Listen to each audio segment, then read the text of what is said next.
sebedo kwa neno ka gitiyo godo kuom jong'anyo dan. Mano penjo maber kabisa nikech ing'eyo i weche ng'anyo gi wan kaka an yena ja ODM to weche ng'anyo gi wasedhi mang'eny kabisa and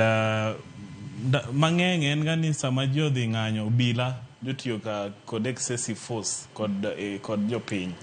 to ing'eni seche moko bet jatelo bok en gima yot nikech ing'e koro kaka Douglas Kanjani en ing'eno beti office malo Nairobi ka to for example koro kidhi Ugunja kuma na wuokie kucha nitie police post, in fact wan kod police post Sijimbo, wan kod moro Ugunja, police post nkuonde mang'eny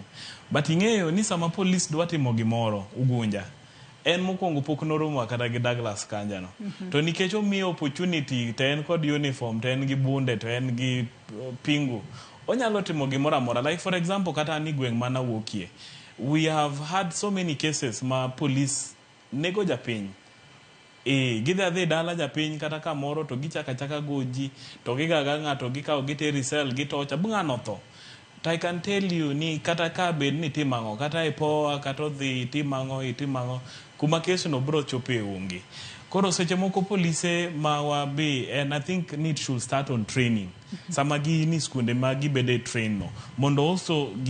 wawe blame jotend gi ahinya nikech ing'e ni seche moko jotend gi be nyalo chiwo orders to orders ng'en for example koro kuma Douglas Kanja nitie obogolo order dhi ilo ni downward information yeah I think so yeah it's called downward information koro sama information biro kowuok malo biro piny kamae to by the time ochopo ting'eno bedo distorted ng'ani be kawe tere kama it's not a first hand information so I think gimathago police ahinya en ni they feel ni wherever they are they have their own power so I think ni moving forward gima orbeni timo kata jopiny orbeni wacho ni serikal en ni sama police ni training let them go there as human ok ni gidhi kuro ka gima koro gin le nikech gibe gin mana dhano koro kaka gibiro tiyo nikech nitie polise moko mabebeyo inyalo yudo nitie polise moko makata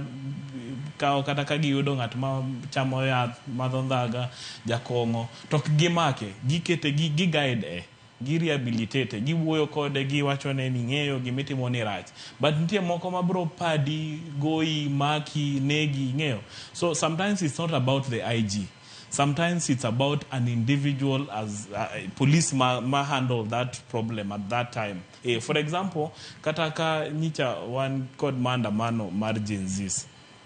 I mean the president benobet ni state house karango gima dhi mbele of course maybe making phone calls ni weuru timo kamae but ingeni by the time president was gimori state house to ng'ato to nigi bunde kai kata tiagas dongo se bayo ng'acha so sometimes it's not about the leadership sometimes it's what happens kod police kata police brutality gi en mana police wegigo matimo gigo koro I think ni police wa should be human they should know ni wan jo Kenya wate to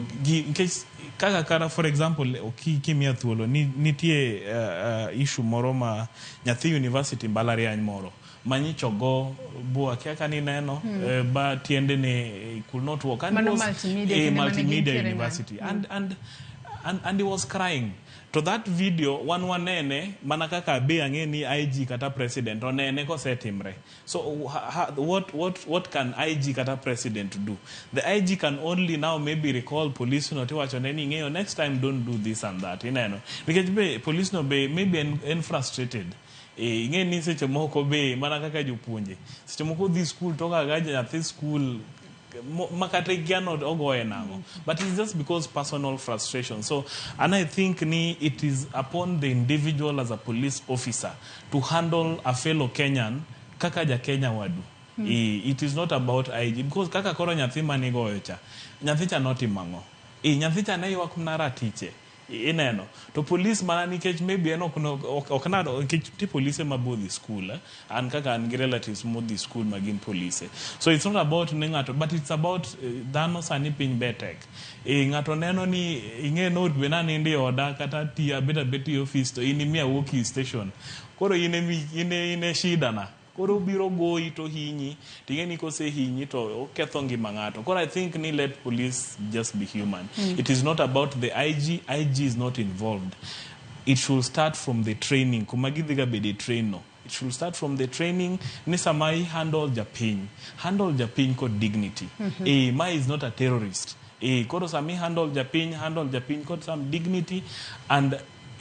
koro gimori ben chakra. And then also, I think once in a while also, the police also, leadership or ni bring police together.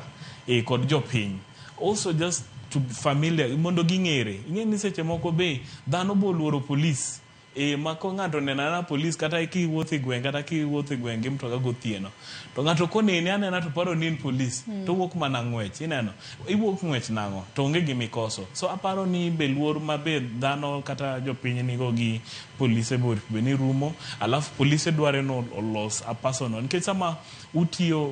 un gosiepno between rahia kod police, I don't think nigi kailago kata gik mwaneno gi nyalo timbre. Nikech kata sama ji dhige mandamano kaka jenzi ni mandamano, police go ne hinyre, jenzi ok no medo sara, police donge no medo sara. Yes, but jomage manomiyo police o medo sara en mana jenzi, to jenzi go emane gigoyo, to jenzi go ne gore nrati Rachiti kata nogo ya tiagas kumine ne wangena rakwar kaini ineno. So I think ni it is high time IG or Beni bring things on board kata to find a good structure mamiyo police kod raia beto siepe so that teach bet mayot kata koro ka weche mandamano gi otimre